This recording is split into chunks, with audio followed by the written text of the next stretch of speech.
Yes ma'am. Start कर लो।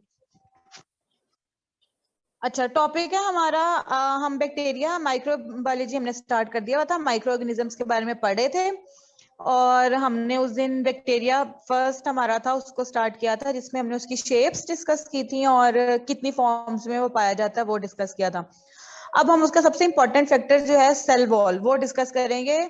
आप लोगों को पता है कि जो सेल्स होते हैं उनके सराउंडिंग में सेल मेम्ब्रेन होती है और सेल मेम्ब्रेन के भी बाहर एक और लेयर होती है जिसको हम सेल वॉल बोलते हैं। तो सेल वॉल क्या करती है, सेल को शेप प्रोवाइड करती है और उसकी प्रोटेक्शन करती है। जिस तरह आप सपोज कर लो कि अगर घर है तो घर के बाहर जो गेट होता है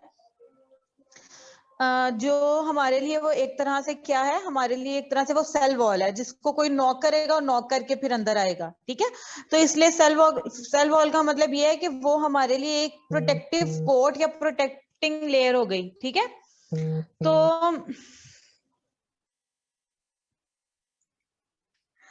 अच्छा अब होता क्या है कि सेल वॉल में हाँ पहले मैं आपको फिगर से समझा देती हूँ। अच्छा, जो बैक्टीरिया होते हैं ना वो दो टाइप्स के होते हैं, एक होता है ग्राम नेगेटिव, एक होता है ग्राम पॉजिटिव। अभी जब हम इसको टॉपिक को आगे कंटिन्यू करेंगे ना तो मैं आपको बताऊंगी कि ग्राम नेगेटिव और ग्राम पॉजिटिव में क्या फर्क है, कि हम किस तरह से जो है ना हम किस तरह से इनको डिफरेंशिएट करते हैं on the basis of their material. Gram negative में अपना मटेरियल होता है, ग्राम पॉजिटिव में अपना मटेरियल होता है। अब मैं आपको थोड़ा सा ना इसका ओवरव्यू दे देती हूँ, एक सेकेंड।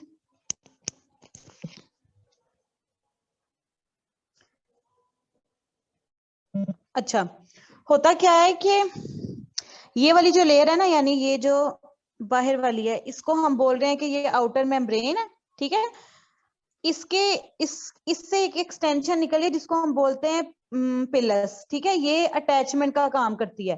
अटैचमेंट का मतलब ये है कि एक मतलब जैसे बैक्टीरियल सेल है ना, उसको किसी दूसरे बैक्टीरियल सेल के साथ अटैच करेगी। ठीक है, उसके बाद आ जाता है फ्लैजेलम। ये किसके लिए होती है, ये मूवमेंट के लिए होती है,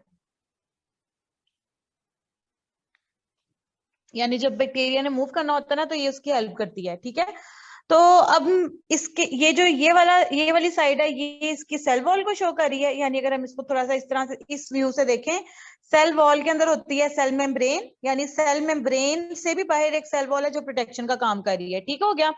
इसके अलावा ये जो रेडिश पिंकी सी लेयर है ना, इसको हम पेप्टाइडोग्लाइकन कह रहे हैं। पेप्टाइडोग्लाइकन यानी एक मटेरियल होता है जो मैं भी आगे बताऊंगी कि वो किस चीज पे कंसिस्ट करता है। फिर जो यानी अगर अब हम इस सेल की आउटर लेयर से अंदर की तरफ आ जाएं तो अंदर की तरफ क्या सेल मौजूद होता है, जिसमें क्या होता है, साइटोप्लाज्म होता है, जिसको हम इससे शो कर रहे हैं। ठीक है, इसके अलावा उसके अंदर डीएनए और ये जो रेड रेड से बॉल्स हैं ये राइबोसोम्स हैं जो प्रोटीन बना रही होती हैं। ठीक है, इसको डिस्कार्ड करते हैं। अच्छा, तो अब जैसे ये ग्राम नेगेटिव का देखा ना हमने, तो ग्राम पॉजिटिव में भी इस तरह से ही होता है कि इस तरह से उन्होंने यानी उन्होंने सेंटर में इन दोनों की लेबलिंग शो की हुई है। ठीक हो गया। अच्छा, अब कहाँ से पढ़ना था, हाँ सेल वॉल ऑफ बैक्टीरिया से। तो उन्होंने क्या लिखा हुआ है कि with the exception of mycoplasma, ये उस दिन भी मैंने एक स्टूडेंट ने जवाब दिया था कि माइकोप्लाज्मा वाहिद एक बैक्टीरियल सेल है जिसकी सेल वॉल नहीं होती। ठीक है, तो all bacteria have a cell wall. Function of cell wall is to protect the cell and determinate shape. ये भी हमें पता है कि इसके फंक्शन क्या है, कि ये सेल को प्रोटेक्ट करता है, शेप डिटरमिन करता है। केमिकल कॉम्पोजिशन में देखा जाए तो ये मैंने पहले बताया कि ये पेप्टाइडोग्लाइकन से मिलकर बनी है। पेप्टाइडोग्लाइकन के अंदर दो amino containing carbohydrates. Amino containing carbohydrates का मतलब ये है कि वो वाले कार्बोहाइड्रेट मॉलिक्यूल्स जो अमाइनो एसिड के साथ कनेक्ट हैं। ठीक है, यानी ये कार्ब्स के मॉलिक्यूल्स हो गए और उन्होंने बॉन्ड बनाया हुआ है अमाइनो एसिड के साथ, तो उनको हम अमाइनो कार्बोहाइड्रेट्स बोल रहे हैं, जिसमें आ जाता है पहला N acetyl glucosamine, N acetyl muramic acid. और ये दोनों जो है ना सेल वॉल में रिपीटेडली प्रेजेंट होते हैं। मतलब एन एसिटाइल ग्लूकोसामिन होता है, एन एसिटाइल म्यूरेमिक एसिड होता है, तो ये रिपीटेडली प्रेजेंट होते हैं। ठीक है, यानी एन एसिटाइल ग्लूकोसामिन भी रिपीट हो रहा है, एन एसिटाइल म्यूरेमिक एसिड भी रिपीट हो रहा है, इस तरह ये रिपीट हो रहे होते हैं। तो ये दोनों जो मॉलिक्यूल्स हैं are join by cross bridges of amino acid, यानी इनके आपस में ऐसे क्रॉस ब्रिजेस बने होते हैं। जिससे ये आपस में कनेक्ट हुए होते हैं, और इन्होंने जो सेल वॉल जो हम पढ़ रहे हैं ना, ये उसको स्ट्रेंथनिंग प्रोवाइड करता है। ठीक हो गया।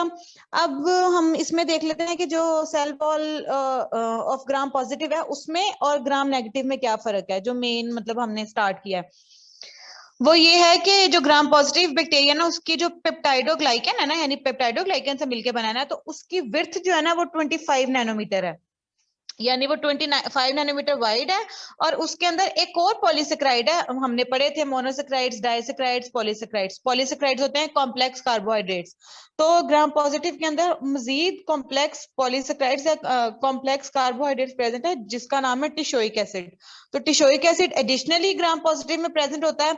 इसके अलावा क्या लिखा हुआ है कि about 60 to 90% of cell wall is peptidoglycan, यानी जो ग्राम पॉजिटिव बैक्टीरियाज होते हैं ना, उनको उनके अंदर 60 से 90% जो है वो पेप्टाइडोग्लाइकन से उनसे उनकी सेल वॉल मिलके बनी होती है। ठीक है, यानी उनके अंदर 90% पेप्टाइडोग्लाइकन होता है और बाकी का टिशोइक एसिड होगा।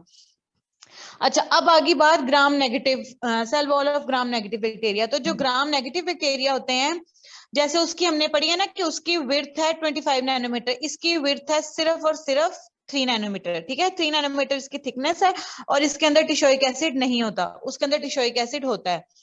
इसके अलावा क्या है कि जो ये वाले ग्राम नेगेटिव बैक्टीरिया होते हैं ना, अब इनके अंदर टिशोइक एसिड तो होता नहीं है, तो अब इनके अंदर और कौन सी चीजें होंगी? इनके अंदर मुख्तलिफ किस्म के पॉलीसेक्राइड्स होंगे, प्रोटीन्स होंगी और लिपिड्स होंगे। और इनकी जो सेल वॉल होती है ना ग्राम नेगेटिव वालों की, उनकी ग्राम पॉजिटिव की निस्बत ज्यादा कॉम्प्लेक्स होती है, ज्यादा मुश्किल होती है। ठीक है, और इनकी जो सेल वॉल है ना, उसके बाहर एक और मेम्ब्रेन है, और वो जो ये ग्राम नेगेटिव बैक्टीरिया है ना, यानी ये उनकी सेल वॉल है, इसके बाहर एक और मेम्ब्रेन है, जिसको उन्होंने क्या कहा है कि इन दोनों के दरमियान में ये जो स्पेस है ना, इसको डिफरेंट कलर से शो कर देती हूँ ताकि आपको आइडिया हो जाए। यानी ये थी, मैंने क्या बताया, ये है सेल वॉल और ये है उसके बाहर एक और मेम्ब्रेन। तो इन दोनों के दरमियान में ये जो स्पेस है ना, जिसको मैं येलो कलर से शो कर रही हूँ, इस स्पेस को हम बोलते हैं पेरीप्लाज्मिक स्पेस, ये लिखा हुआ है। ठीक है, और ये पेरीप्लाज्मिक स्पेस के अंदर जो है ना, उसका जेली लाइक एक सब्सटेंस होगा, या जेली लाइक उसके अंदर फ्लूइड या जेली लाइक उसके अंदर मटेरियल मौजूद होगा, जिसको हम बोलेंगे कि वो पेरीप्लास है। ठीक हो गया। तो ग्राम नेगेटिव और ग्राम पॉजिटिव में ये फर्क है कि ग्राम नेगेटिव मोर कॉम्प्लेक्स है, इसके अंदर टिशोइक एसिड नहीं होता, थिकनेस इसकी 3 नैनोमीटर है। ग्राम पॉजिटिव की बात करें तो 25 नैनोमीटर थिकनेस है, और इसके अंदर टिशोइक एसिड होता है। और ये ग्राम पॉजिटिव वाले जो बैक्टीरियाज होते हैं, उनकी 60 to 90% सेल वॉल जो है पेप्टाइडोग्लाइकन से मिलकर बनी होती है। ठीक है, तो ये आपको ये जो क्वेश्चन है differentiate between gram positive bacteria and gram negative bacteria, ये शॉर्ट आंसर में भी आ सकता है, एमसीक्यूज में भी पूछा जा सकता है, तो आपने इसको याद रखना है। ठीक है, अच्छा, उसके बाद आपका आ जाता है कैप्सूल। यानी अभी उन्होंने ना ये जो क्या बैक्टीरियाज है ना, उनके डिफरेंट जो उनके अंदर जो कंपोनेंट्स है ना, यानी उसके अंदर साइटोप्लाज्म है, उसके अंदर न्यूक्लियोइड है, उसके अंदर प्लाज्मिड है, उसकी सारी चीजों को एक्सप्लेन किया हुआ है। तो ये बहुत इजी सा टॉपिक है, बस इसको जो है ना, इनकी डेफिनेशंस आपने ऐसे ही याद रखनी है। अच्छा, अब कैप्सूल क्या होता है? कैप्सूल का मतलब ये है कि आउटर कवरिंग, जैसे हम जो है वो जो हम दवाइयां खाते हैं उसमें जो कैप्सूल होता है, उसके अंदर दवाई होती है ना, तो कैप्सूल उसको प्रोटेक्ट कर रहा होता है, जो उसकी एक आउटर कवरिंग होती है। तो इसी तरह से जो बैक्टीरियाज होते हैं उनकी भी एक कैप्सूल होती है। वो क्या होती है? जिसमें उन्होंने लिखा हुआ है कि many species of cocci and bacilli bacteria,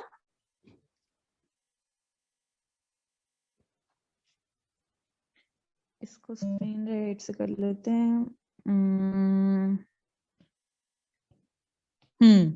many species of cocci and bacilli bacteria, यानी कोकाई और जो बैसिलस स्पीशीज थी जो हमने पढ़ी हैं पिछले वाले लेक्चर में, वो क्या करती हैं? वो स्टिकी जेलेटिनस भी होता है, थिक सा हाई विस्कोसिटी वाला, वो पॉलीसेक्राइड रिलीज करती हैं, और उनके अंदर प्रोटीन्स भी होती हैं around the cell wall. This layer is called capsule. यानी अब आप ये देखो, हम यहाँ से अंदाजा लगाते हैं कि समझो ये कोकाई है, ठीक है, कोकाई के अपनी सेल वॉल है ना, तो सेल वॉल के बाहर जो है ना, जो उसके अंदर मौजूद पॉलीसेक्राइड्स और प्रोटीन्स होंगी ना, वो कुछ कुछ जो है ना वो लिक्विड रिलीज करेंगी, तो कि स्टिकी सा होगा, चिपक रहा होगा, जेलेटिनस सा होगा, तो वो जो मटेरियल है ना, यानी जो रिलीज करेगा उसको उसको हम बोल रहे हैं कि वो कैप्सूल होता है, ठीक है, यानी आउटसाइड द सेल वॉल।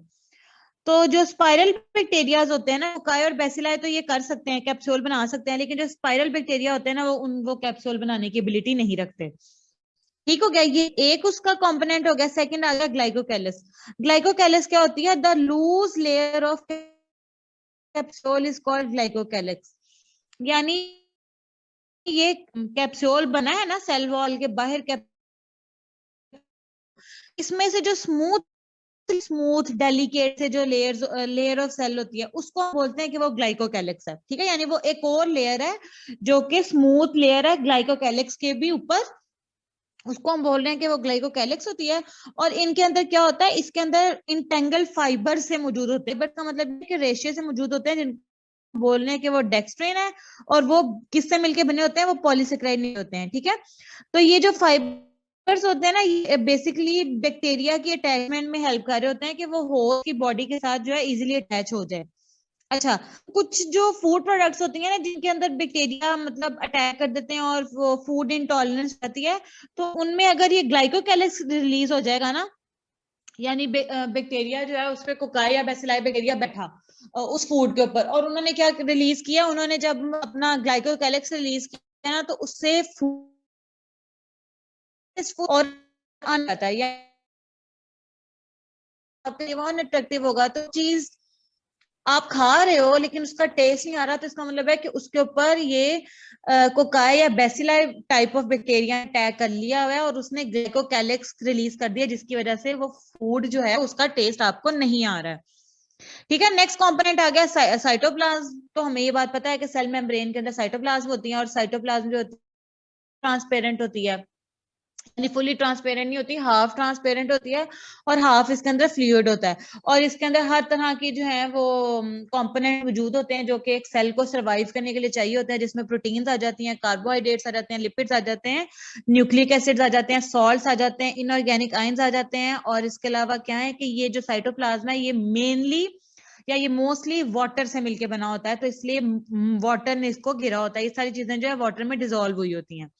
ठीक है, साइटोप्लाज्म के बाद आ गया क्रोमोसोम।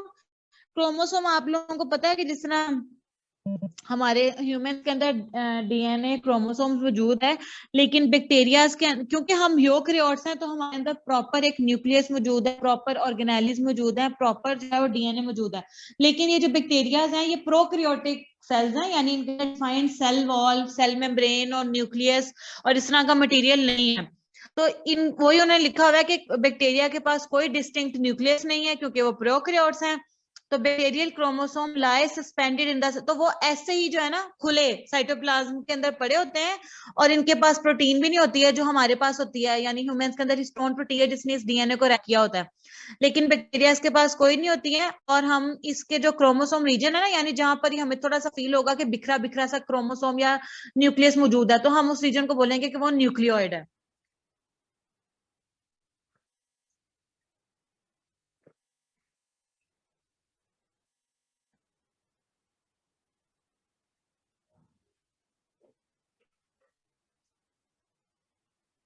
अच्छा, क्या एक सेकेंड में आपको बना के दिखा देती हूँ कि जैसे ये बैक्टीरिया है ना, तो बैक्टीरिया के अंदर ऐसे बिखरा बिखरा सा मटेरियल होगा, तो जहां पर भी हमें लग रहा होगा ना कि थोड़ी सी डेंसिटी ज्यादा है, तो हम उसको या न्यूक्लियस का नाम दे देंगे, यानी वो प्रॉपर न्यूक्लियस तो नहीं होगा, बट वो एक न्यूक्लियोइड सा मटेरियल होगा, और क्रोमोसोम का नाम दे देते हैं। ठीक है, तो इसको हम क्या कहेंगे कि ये क्या है मौजूद? न्यूक्लियोइड सा मटेरियल मौजूद है। ठीक है, उसके बाद क्रोमोसोम के बाद आ जाता है प्लाज्मिड। तो प्लाज्मिड जो है वो हमने बायोकेमिस्ट्री का जो लास्ट टॉपिक पढ़ा था, जिसमें हमने जेनेटिक इंजीनियरिंग को डिस्कस किया, और हमने ये बात डिस्कस किया है कि पूरे बैक्टीरिया के अंदर प्लाज्मिड एक वाहिद एक्स्ट्रा क्रोमोसोमल पोर्शन होता है। एक्स्ट्रा क्रोमोसोमल पोर्शन का मतलब है कि वो क्रोमोसोम का एक्स्ट्रा पार्ट होता है, क्योंकि उसमें क्रोमोसोम जो बिखरा होता है बैक्टीरिया के अंदर, तो वो जो उसका एक्स्ट्रा पार्ट होता है ना, जिसको हम बायोलॉजिकल वेक्टर या कैरियर के बायोलॉजिकल कैरियर के तौर पर वेक्टर के तौर पर यूज करते हैं, जिसके अंदर हम जिसको हम कट करके अपनी मर्जी का जीन उसमें इंसर्ट कर सकते हैं, ताकि वो किसी भी और स्पीशी में जब जाए तो वो उसमें रेजिस्टेंस क्रिएट करे। तो प्लाज्मिड जो है वो वाहिद इसके अंदर ऐसी ऑर्गेनेली है जो कि हमारे लिए बहुत बेनिफिशियल है, यानी जेनेटिक इंजीनियरिंग के पॉइंट ऑफ व्यू से या अगर हम बायोटेक्नोलॉजी पॉइंट ऑफ व्यू से देखें तो वो बहुत अच्छी है, वो बहुत अच्छी मतलब ऑर्गेनेली है। तो इसको हम देख लेते हैं कि इसमें क्या लिखा हुआ है कि प्लाज्मिड्स क्या होते हैं, एक्स्ट्रा क्रोमोसोमल रिंग्स होते हैं ऑफ डीएनए, और इनके अंदर ऐसे जीन्स होते हैं जो कि एसेंशियल नहीं है बैक्टीरियल ग्रोथ के लिए। तो हम क्या करते हैं, हम उन जीन्स को कट करके अपनी मर्जी के जीन्स डाल के कहीं उसको किसी भी स्पीशी के अंदर बेच के उस स्पीशी में रेजिस्टेंस क्रिएट कर सकते हैं, ठीक है। इसलिए हम बोलते हैं कि ये जो प्लाज्मिड्स होते हैं ना, ये एक्चुअली आर फैक्टर्स होते हैं, आर इसमें रेजिस्टेंस के लिए स्टैंड कर रहा है, ठीक है। और ये इंपॉर्टेंट है जेनेटिक इंजीनियरिंग के लिए। और ये उन्होंने एक बैक्टीरियल सेल बनाया हुआ है जिसमें ये प्लाज्मिड है, उन्होंने इसको ये सेपरेट करके दिखाया हुआ है। इसके अलावा उन्होंने क्या बताया है कि plasmids are also used in genetic engineering, ये बात एक्सप्लेन हो चुकी हुई है। और कुछ उन्होंने लिखा हुआ है कि कुछ बैक्टीरिया ऐसे भी होते हैं जो एंडोस्पोर्स, एंडोस्पोर्स से मुराद है कि स्पोर्स प्रोड्यूस करते हैं जो कि अनफेवरेबल कंडीशंस या एनवायरनमेंट्स में इजीली ग्रो कर सकते हैं। अच्छा, अब उसके बाद आ जाता है क्रोमोसोम्स, और प्लाज्मिड के बाद आ जाते हैं राइबोसोम्स। राइबोसोम्स आपको पता है प्रोटीन फैक्टरीज होते हैं, या आरएनए और प्रोटीन से मिलकर बने होते हैं, और जहां जहां पर भी प्रोटीन सिंथेसिस होनी होती है वहां वहां पर राइबोसोम्स मौजूद होते हैं। उसके बाद नेक्स्ट पॉइंट आ जाता है इंक्लूजन बॉडीज। तो इंक्लूजन बॉडीज क्या होती हैं कि ये ऐसी बॉडीज होती हैं जिनके अंदर स्टार्च होता है, ग्लाइकोजन मिक्स होता है, लिपिड्स मिक्स हुए होते हैं, और इनके अंदर क्या होता है, यानी ये सारे क्या है, ये बेसिकली न्यूट्रिएंट्स ही है ना।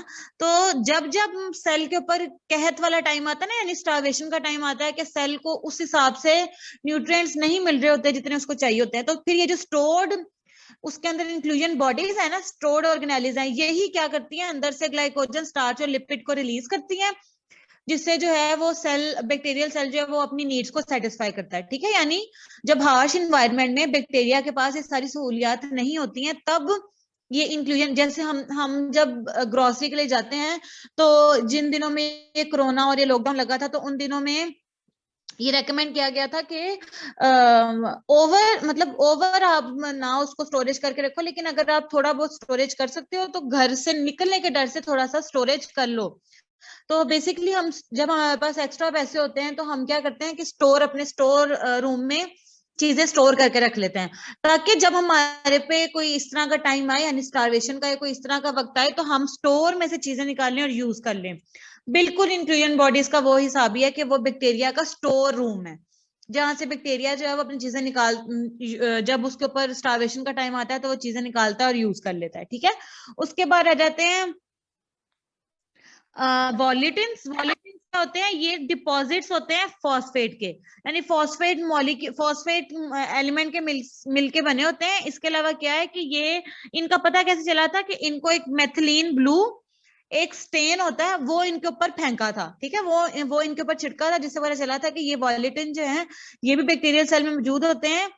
और अगर ये जो है वो, अच्छा, ये जो आप लोगों को पता होगा कि जो डिफ्थेरिया वाली, मतलब ये इस तरह की डिजीज है जिसमें आपके टॉन्सिल्स के ऊपर मतलब जो आपका थ्रोट होता है, नाक और आपके जो कान होते हैं वो एक मेम्ब्रेन से कनेक्टेड होते हैं ना, तो इनके ऊपर एक और झिल्ली मतलब आ जाती है, जिसकी वजह से ये चीज ये आपकी मतलब इन तीनों जगहों पर डिफेक्ट होने लग जाता है। तो ये जो हम उसको मेथिलीन ब्लू से यानी डाई से जो हमने उसको टेस्ट किया है ना, तो ये बेसिकली इस तरह के बैक्टीरिया बेसिलाई जो बैक्टीरियाज होते हैं, इनको आइडेंटिफाई करने का एक प्रोसीजर है कि वो इनके आइडेंटिफिकेशन में हेल्प करता है।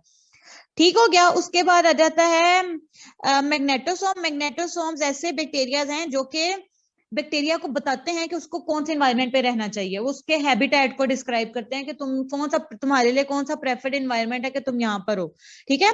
इसके अलावा सेल मेम्ब्रेन है, जिसको हम प्लाज्मा मेम्ब्रेन भी कहते हैं, ये बैक्टीरियल सेल वॉल के अंदर होती है, यानी पहले सेल मेम्ब्रेन होती है, फिर बाहर सबसे आउटर में सेल वॉल होती है, और वही लिखा हुआ है कि it exist inside the cell wall in plants and bacteria. अच्छा, अब उसके बाद एक और होती है लेयर, जिसको हम सेल इनवेलप बोलते हैं। तो उन्होंने लिखा हुआ है कि कुछ माइक्रोबायोलॉजिस्ट जो है ना, सेल मेम्ब्रेन, सेल वॉल और कैप्सूल को इकट्ठा मिला के सेल इनवेलप बोलते हैं। यानी जिन बैक्टीरिया के अंदर सेल वॉल भी होगी, सेल मेम्ब्रेन भी होगी, और इसके अलावा उनके अंदर कैप्सूल भी होगा ना, तो उसको वो बोलते हैं कि ये, इसका मतलब ये है। यानी ये तीनों टर्म्स को अलग अलग नहीं बोलते, बस ये कह देते हैं कि इस बैक्टीरिया के अंदर सेल इनवेलप है, जिसमें अंडरस्टूड होता है कि सेल मेम्ब्रेन भी आ रही है, सेल वॉल भी आ रही है, और कैप्सूल भी आ रहा है। अच्छा, अगर हम केमिकल कॉम्पोजिशन की बात करें तो सेल मेम्ब्रेन जो होती है ना बैक्टीरिया की, वो तकरीबन 60% ऑफ प्रोटीन पे मुश्तमिल है और 40% ऑफ लिपिड्स हैं। यानी 60-40 का कॉम्बिनेशन है, 60% प्रोटीन है, 40% लिपिड्स हैं। और जो लिपिड्स है ना, वो मेनली फॉस्फोलिपिड्स हैं। फॉस्फोलिपिड्स का मतलब ये है कि लिपिड्स के साथ फॉस्फेट ग्रुप अटैच हुआ है। तो अब नीचे आ जाता है सेल मेम्ब्रेन को डिस्क्राइब करने के लिए फ्लूइड मोज़ेक मॉडल, जिसमें मैं आपको बताती हूँ कि ये होता क्या है। एक दफा मैं देख लूं कि टाइम कितना रह गया है। अटेंडेंस का स्क्रीनशॉट।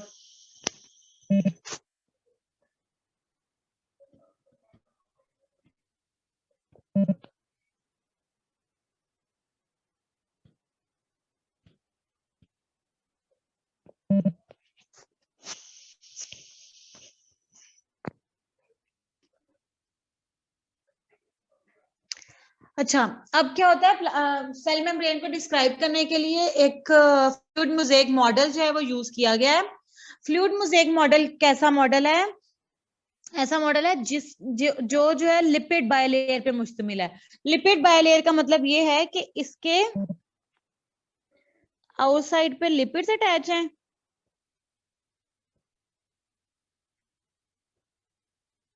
और अंदर जो है वो प्रोटीन एम्बेडेड हुई हुई है इस तरह करके।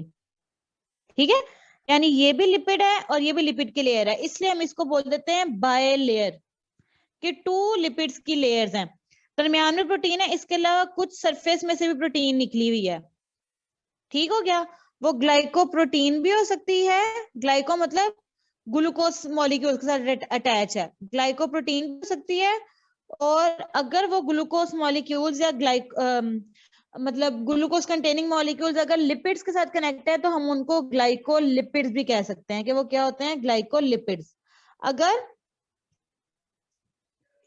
शुगर मॉलिक्यूल्स के साथ लिपिड्स अटैच है तो हम उनको ग्लाइकोलिपिड्स बोलेंगे। अगर ग्लाइकोसाइल मॉलिक्यूल्स के साथ प्रोटीन अटैच है तो हम उसको ग्लाइकोप्रोटीन बोलेंगे। तो ग्लाइकोप्रोटीन और ग्लाइकोलिपिड बेसिकली अटैचमेंट का काम करती हैं, कि ये दोनों ऐसे मॉलिक्यूल्स होते हैं जो बैक्टीरियल सेल को या किसी और सेल को आराम से किसी दूसरे सेल के साथ अटैच करवा देते हैं।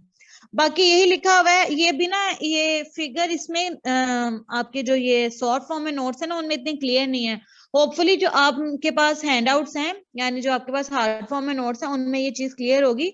तो ये उन्होंने बेसिकली यही बनाई हुई है, ये जो है लिपिड लेयर है, दरमियान में ये प्रोटीन मौजूद है, और ये एक सैंडविच है जिसके अंदर ऊपर नीचे सैंडविच को आप समझो कि ये लिपिड बायलेयर है, और अंदर आप कबाब को समझो कि वो क्या है, वो प्रोटीन है।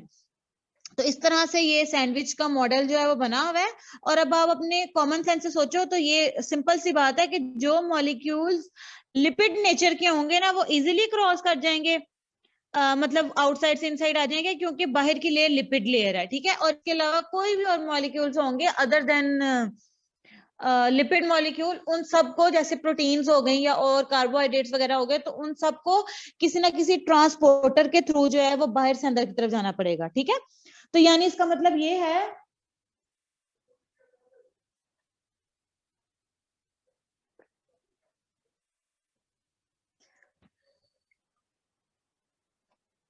हाँ जी, इसका मतलब ये है कि आउटसाइड से इनसाइड इनसाइड की तरफ आने के लिए जो है, अगर वो लिपिड नेचर का होगा तो वो इजीली क्रॉस कर जाएगा।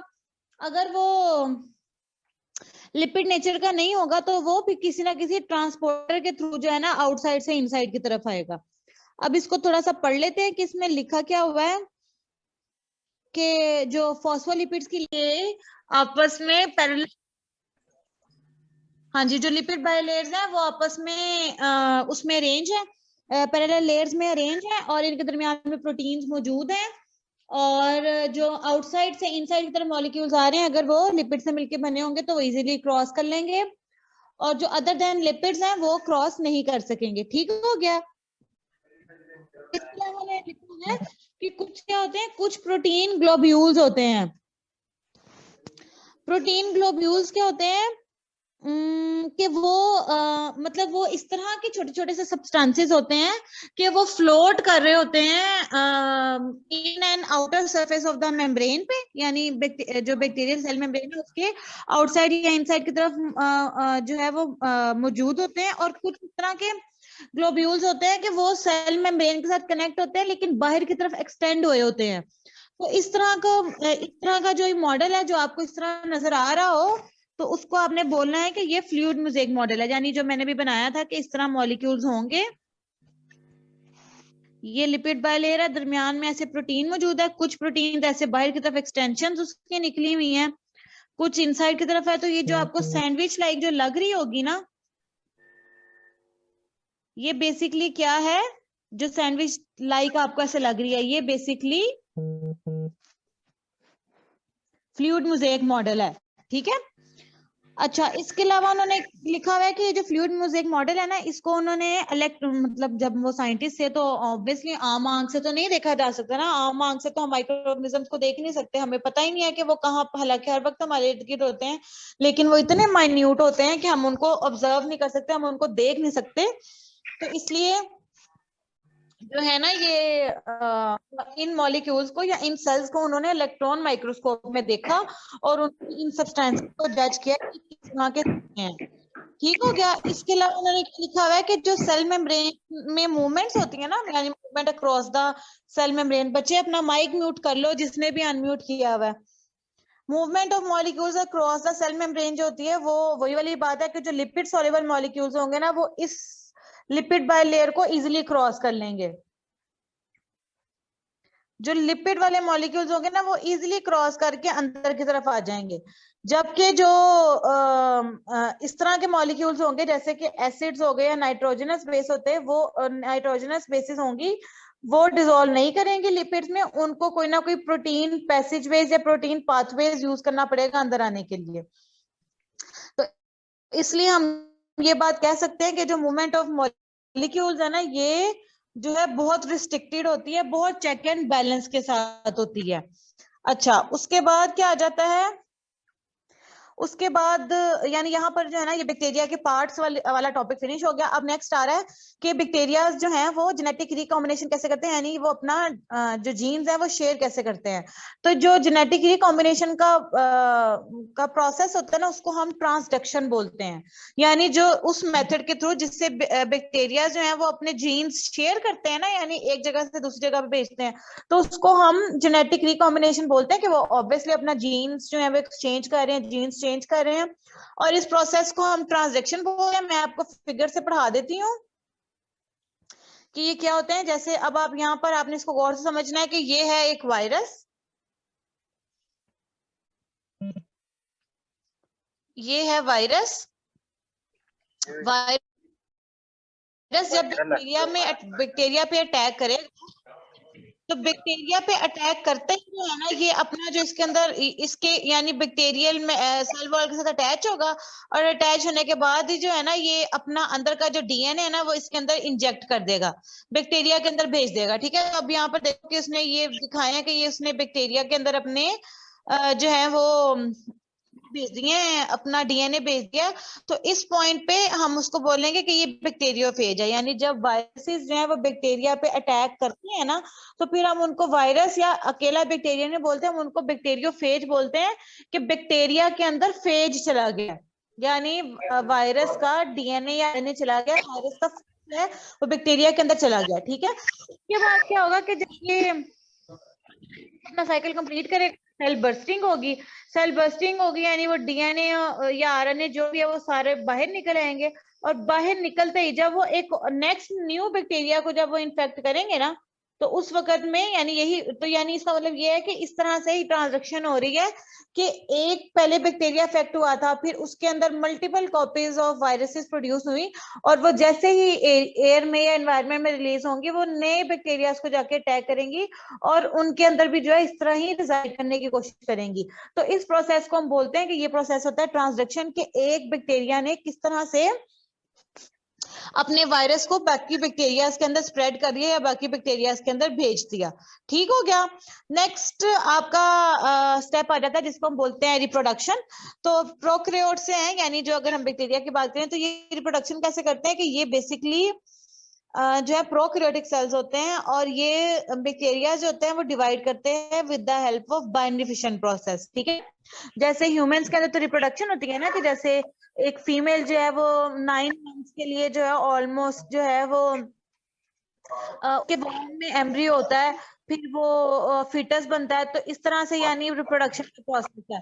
तो हर एक जो लिविंग सेल है वो डिवाइड करता है ना, तो प्रोकैरियोट्स जो है वो बाइनरी फिशन के प्रोसेस से डिवाइड करते हैं, और आफ्टर एवरी 20 मिनट्स जो है वो बैक्टीरिया की अमाउंट डबल होती है, यानी 2 से 4 हो जाते हैं, 4 से 8 हो जाते हैं, 8 से 16 हो जाते हैं, यानी हर 20 मिनट के बाद जो है बैक्टीरिया डबल रेट पे डिवाइड कर रहे होते हैं।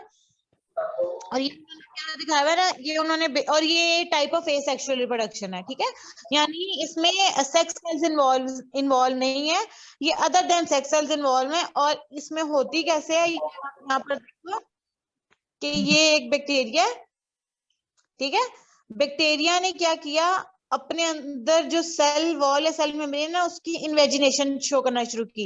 इन्वेजिनेशन का मतलब ये कि अंदर की तरफ मुड़ना शुरू होगी। जैसे जैसे अंदर की तरफ मुड़ती जाएगी, आहिस्ता आहिस्ता क्या होगी, वो इतनी मुड़ जाएगी कि ये वाला सेल अपने सेल मेम्ब्रेन और सेल वॉल लेके सेपरेट हो जाएगा, और ये वाला सेल सेल वॉल और सेल मेम्ब्रेन लेके सेपरेट हो जाएगा।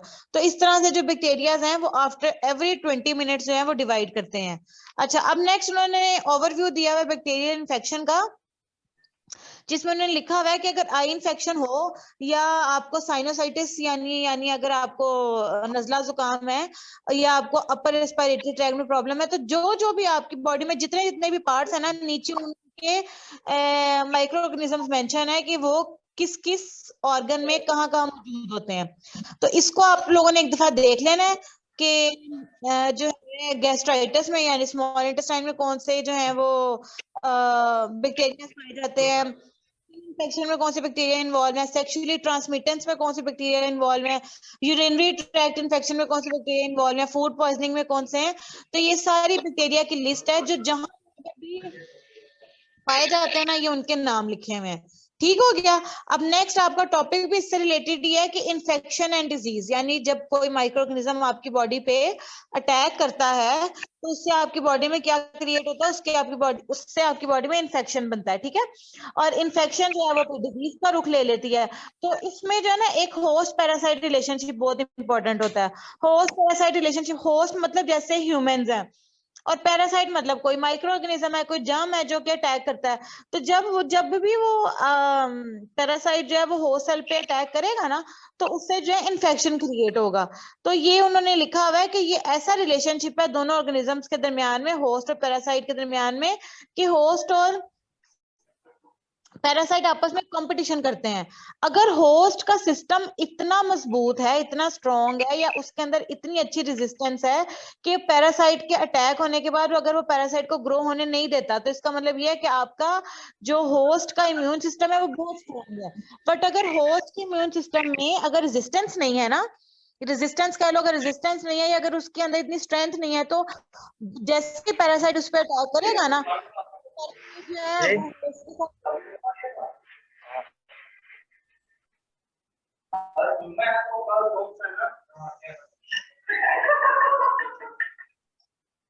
बहुत गलत बात है कि उसको पता भी नहीं है कि उसने मीटिंग स्टार्ट की हुई है, मीटिंग ज्वाइन की हुई है। बहुत गलत बात है। अच्छा, तो मैं होस्ट और पैरासाइट का बता रही थी कि होस्ट मतलब हम ह्यूमंस की बात करते हैं ना, तो अगर हमारा इम्यून सिस्टम इतना स्ट्रांग होगा ना, तो अगर पैरासाइट आके अटैक करेगा ना, तो हमारा होस्ट जो है उसके खिलाफ जंग करेगा, यानी कंपटीशन करेगा, उसको नहीं अंदर जाने देगा।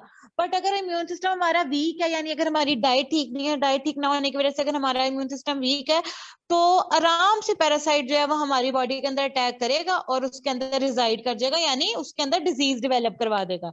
ठीक हो गया।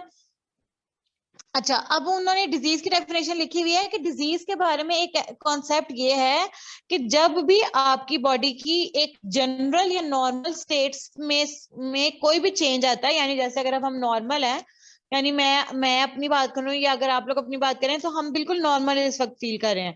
बट अगर जो है हमारी बॉडी में जरा सा भी चेंज आया, यानी अगर मुझे ऐसा फील हुआ है कि मेरा आज टेम्परेचर जो है वो शायद 99 या 100 है, या मुझे आज अपना सर भारी महसूस हो रहा है, या मुझे कहीं पेन हो रही है, तो अगर हमें मतलब कोई भी नॉर्मल रूटीन से हट के मसला होता है ना, तो हमारा कॉन्सेप्ट ये है कि हम समझते हैं कि वो एक डिजीज बन गई है, ठीक है, वो एक बीमारी बन गई है। जबकि जो है वो जरा सा चेंज आने से कोई बीमारी नहीं बनती है।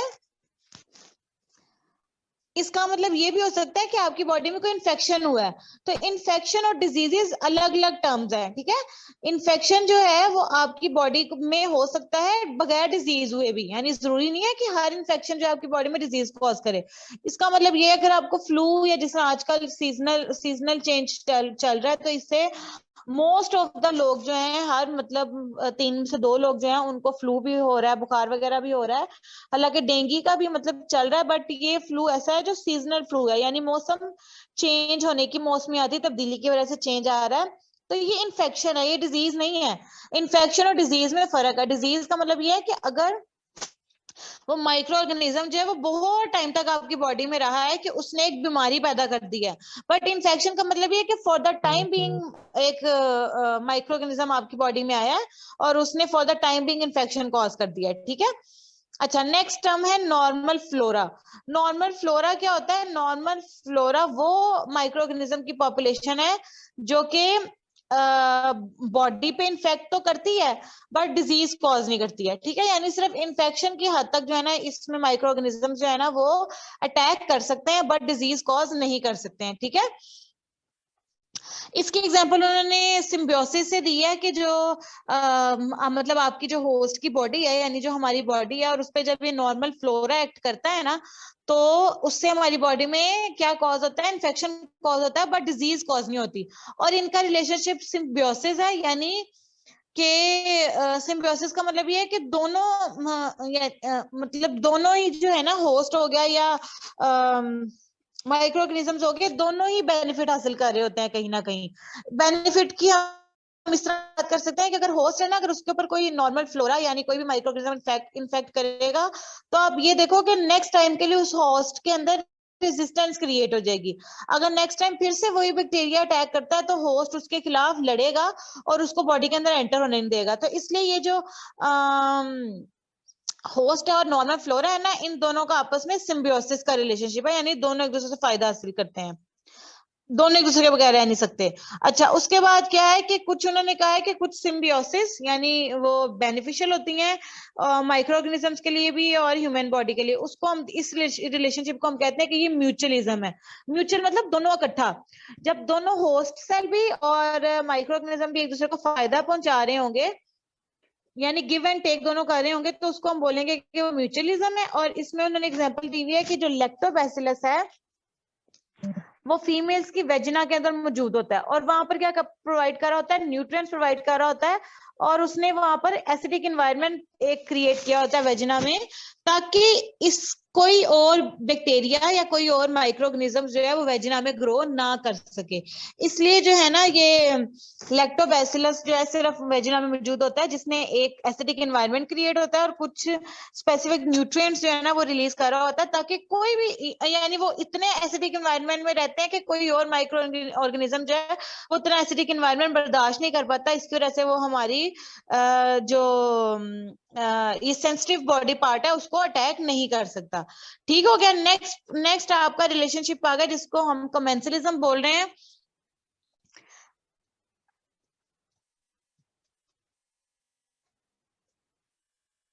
अच्छा, अगर होस्ट और माइक्रो ऑर्गेनिज्म के रिलेशनशिप में अगर होस्ट को नुकसान हो रहा है और माइक्रो ऑर्गेनिज्म को फायदा हो रहा है, ठीक है, तो उस केस में या होस्ट को अगर नुकसान नहीं भी हो रहा है ना, लेकिन सिर्फ माइक्रो ऑर्गेनिज्म को रिलेशनशिप का फायदा हो रहा है, तो उसको हम बोलते हैं कि वो कमेंसलिज्म है। कि सिर्फ दोनों ए और बी कंपोनेंट्स में से, यानी होस्ट और अगर उसकी बात करें नॉर्मल फ्लोरा की या माइक्रो ऑर्गेनिजम्स की, तो होस्ट जो है ना वो अफेक्ट हो रहे हैं नहीं हो रहे हैं, बट माइक्रो ऑर्गेनिज्म जो है ना वो हर तरह से फायदे में रह रहे हैं। तो इस तरह के रिलेशनशिप को हम बोलते हैं कि कमेंसलिज्म है। और इकोलाइज जो है ना इसके अंदर प्योर एग्जाम्पल है जिसको हम स्टीरिया कोलाई बोलते हैं, कि ये ह्यूमन इंटेस्टाइन में रहता है। तो इसमें क्या होता है कि इकोलाई जो है ना वो ह्यूमन इंटेस्टाइन से मुकम्मल तौर पे फायदा हासिल कर रहा होता है, इसलिए हम बोलते हैं कि इनका रिलेशनशिप जो है वो कमेंसलिज्म है। ठीक है, अब ये उन्होंने एग्जांपल दी हुई है कि कमेंसलिज्म में कौन से एग्जांपल्स के तौर पे कौन से माइक्रो ऑर्गेनिजम्स आ जाते हैं, साइनोबैक्टीरियम स्पीशीज और माइकोबैक्टीरियम स्पीशीज। म्यूचुअलिज्म में आ जाता है इकोलाई की एग्जांपल जो कि लार्ज इंटेस्टाइन में मौजूद होते हैं, और पैरासिटिज्म में आ जाती है जो पैरासाइट मतलब जो अटैक करते हैं, उनमें आ जाती है पैथोजेनिक बैक्टीरिया यानी डिजीज कॉजिंग बैक्टीरिया। तो ये इनका रिलेशनशिप था। अब यहाँ पर जो है ना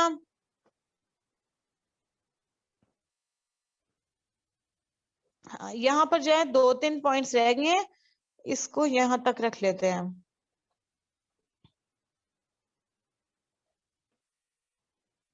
मैम बस यहाँ तक ही रहने दें। बच्चे बस सिर्फ ये स्किन और ये वाला पढ़ लेते हैं, फिर पैथोजेनिसिटी नेक्स्ट लेक्चर से पढ़ लेंगे।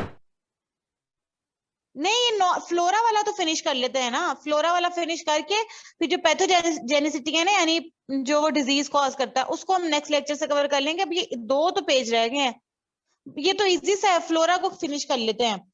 अब ये जो फिगर है ना, इसमें उन्होंने क्या बताया हुआ है कि आपके डिफरेंट ऑर्गन्स बनाए हुए हैं, जिसमें सबसे पहले आ गया एसोफेगस। एसोफेगस के बाद आ गया स्मॉल इंटेस्टाइन, जो ऑरेंज कलर में शो की हुई है। ऑरेंज कलर के बाद ब्राउन कलर में जो शो की हुई है वो आ जाती है लार्ज इंटेस्टाइन, और उसके बाद आ जाता है एनस। ठीक है, तो अब इन्होंने उनके नाम शो किए हुए हैं कि स्टमक है, स्टमक में के बाद स्मॉल इंटेस्टाइन है, स्मॉल इंटेस्टाइन में भी 3 पोर्शन है जिसको हम बोल रहे हैं ड्यूडेनम, जीजनम और इलियम। ठीक है, और लार्ज इंटेस्टाइन में आ जाती है कोलोन। ठीक है, और उसके बाद आ जाता है एनस। तो ये उन्होंने बताया हुआ है कि जो स्टमक है ना उसमें लैक्टोबैसिलाई मौजूद होता है, जो स्मॉल इंटेस्टाइन है ना उसके अंदर एंटीरोकोकाई होता है और लैक्टोबैसिलाई होता है। ठीक है, और जो लार्ज इंटेस्टाइन है उसके अंदर ये सारी लिस्ट ऑफ बैक्टीरियाज हैं जो मौजूद होते हैं। तो अब ये जो मतलब अगर इनकी फिजियोलॉजी देखें ना, तो स्टमक के अंदर जो है वो आपको पता है HCl रिलीज होता है, जिसकी पीएच जो है वो 2 से 3 होती है। उसके बाद जैसे जैसे जो है हम स्मॉल इंटेस्टाइन में जाएंगे तो उस दर जो है वो आपकी पीएच 4 से 5 होती है, प्लस वहां पर एब्जॉर्प्शन चल रही होती है मोनोसेक्राइड्स की, अमीनो एसिड्स की, फैटी एसिड्स की। ठीक है, इसके बाद लार्ज इंटेस्टाइन में पीएच हो जाती है 7, यानी नियर टू न्यूट्रल हो गई है, और यहाँ पर बाइल एसिड्स और विटामिन है ना उनकी एब्जॉर्प्शन हो रही होती है। ठीक है, तो वो अब उन्होंने लिखा हुआ है कि जो नॉर्मल फ्लोरा है ना, यानी ये जो माइक्रोऑर्गेनिज्म जो इन्फेक्शन कॉज कर सकते हैं, ये सेवरल बॉडी टिश्यूज में ऑब्वियसली अवेलेबल है, इसलिए हमें हमारी बॉडी को कभी भी कोई भी इन्फेक्शन हो सकता है। स्किन की बात करें तो आपको पता है कि स्किन के ऊपर डिफरेंट तरह के वायरसेस, फंजाई, बैक्टीरिया अटैक कर सकते हैं, जिसमें उन्होंने एग्जांपल दिया स्टेफिलोकोकाई की और प्रोपियोना बैक्टीरियम जो एक्नी कॉज करता है। तो उसकी एग्जांपल दी हुई है। ओरल कैविटी की बात की जाए तो हमारी यानी जो ओरल कैविटी हमारी गट है उसमें Neisseria, लेप्टोट्रिकिया, bacteroides, diphtheria like bacilli यानी डिफ्थेरिया की तरह दिखते होंगे, जिसको हम डिफ्थेरोइड्स बोल रहे हैं, फंगस स्पोर्स, स्ट्रेप्टोकोकाई, ये सारे जो हैं वो ओरल गट जो आपकी है वहां पर ये सारे माइक्रोऑर्गेनिजम्स पाए जाते हैं। तीसरी आ जाती है रेस्पिरेटरी ट्रैक्ट। तो रेस्पिरेटरी ट्रैक्ट में कौन सा माइक्रोऑर्गेनिज्म होता है? हीमोफिलस और माइकोप्लेस्निया। ठीक है, ये वाला जो रेस्पिरेटरी जो है ना वो ट्रैक्ट में मौजूद होते हैं, और ये आपकी बॉडी पे ओवर पावर कर जाते हैं जब आपकी बॉडी का इम्यून सिस्टम वीक है। ठीक है, स्मॉल इंटेस्टाइन और लार्ज इंटेस्टाइन में कौन से बैक्टीरियाज हैं? जिसमें आ जाते हैं क्लोस्ट्रीडियम स्पोर्स और स्ट्रेप्टोकाई, और number of gram negative rod shape bacteria भी हैं, जिसमें आ जाते हैं एंटीरोबैक्टर, कैप्सियाला, एंटीरोबैक्टर है, कैप्सियाला है, प्रोटियस है और सूडोमोनास है। ठीक हो गया। और इसके अलावा उन्होंने लिखा हुआ है कि जो इकोलाई है उसने इंटेस्टाइन में बहुत सारी रेजिस्टेंस कॉज कर दी हुई है। और इसके अलावा उन्होंने लिखा हुआ है कि जैसे यीस्ट का जो कैंडाइडा एल्बिकन्स है ना, उसने यीस्ट के अंदर बहुत सारी बार बार अटैक कर करके ना उसने यीस्ट के अंदर रेजिस्टेंस क्रिएट कर दी है। इसी तरीके से जो इकोलाई है ना उसने ह्यूमन की इंटेस्टाइन में रहता है ना, तो उसने भी जो है ना क्या किया हुआ, एक रेजिस्टेंस क्रिएट कर दी हुई है। अच्छा, फिफ्थ पॉइंट पे आ जाता है वेजिना। वेजिना का मैंने अभी आपको ऑलरेडी बता दिया कि फीमेल्स में लैक्टोबैसिलस जो है वो उनकी वेजिना में मौजूद होता है, जिसने 2 to 3 एसिडिक प्रेशर रखा होता है, जिसकी वजह से कोई भी यूरिनो जेनिटल जो ऑरिफिस या उसका होल है उधर से कोई भी जो है कोई और माइक्रो ऑर्गेनिज्म नहीं गुजर पाता। ब्लड और यूरिन की बात करें तो जो नॉर्मल इंडिविजुअल है जिसको कोई बीमारी नहीं है, वो कोई दवाई शवाई नहीं खा रहा, तो उनका जो ब्लड या उनका जो यूरिन होता है ना वो नॉर्मली स्टीराइल होता है, यानी इन्फेक्शन फ्री होता है। बट अगर कोई बीमारी लगेगी तो ऑब्वियसली इन्फेक्शन क्रिएट होगा। उसके बाद रहती है स्टमक की बात। तो स्टमक में वाहिद स्टमक ऐसा ऑर्गन है जिसमें नॉर्मल फ्लोरा ग्रो नहीं कर सकते हैं, क्योंकि स्टमक का जो इन्वायरमेंट है वो इंतहा दर्जे का एसिडिक है, यानी 2 to 3 उसकी पीएच होती है, इसकी वजह से नॉर्मल फ्लोरा वहां पर नहीं ग्रो कर पाते हैं। उसके बाद लास्ट पॉइंट आपका रहता है introduction of normal flora in neonates. तो इसमें उन्होंने एग्जांपल दी हुई है, यानी वो वाले बच्चे यानी फीटस जो अभी जिनका बॉर्न नहीं हुआ होता है, तो वो पहले यानी जब वो इनसाइड द वॉर्म होते हैं ना, तो उस वक्त में उनके अंदर किसी किस्म का कोई माइक्रो ऑर्गेनिज्म नहीं होता। लेकिन जैसे ही चाइल्ड जो है वो एक बर्थ कैनाल से गुजरता है ना, तो उसके अंदर उसके जैसे जैसे वो ब्रीथ करता है वैसे वैसे उसके अंदर माइक्रो ऑर्गेनिज्म जाने शुरू करते हैं। फिर 2 से 3 दिन के बाद और उसके अंदर फ्लोरा एंटर होते हैं, और कुछ वीक्स के बाद जो है ना, अगर आप मदर और उस के मतलब चाइल्ड की टेस्टिंग करो ना, तो उसके अंदर बहुत सारे जो माइक्रो ऑर्गेनिजम्स है ना, क्योंकि वो ब्रेस्ट फीडिंग कर रहा होता है ना, तो उसकी वजह से जो बच्चा होता है उसके अंदर जो है, क्योंकि ऑब्वियसली मदर से जो चाइल्ड है उसमें तो पास ऑन होंगे, तो इससे क्या होता है कि वो जैसे जैसे वो फीडिंग कर रहा होता है ना, वैसे वैसे और बैक्टीरियाज और नॉर्मल फ्लोरा जो है ना वो उसके अंदर चलते जाते हैं। और मतलब इस तरह से हम ये बात कह सकते हैं कि नॉर्मल फ्लोरा जो है वो एक छोटा सा जो चाइल्ड है उसकी भी बॉडी को नहीं छोड़ता, जहां उसको जगह मिलेगी वो वहां वहां पर एंटर होते जाएंगे। यहां तक जो है ना वो हम अपना टॉपिक रख लेते हैं। बच्चे आप रिकॉर्डिंग जो है वो स्टॉप कर दो।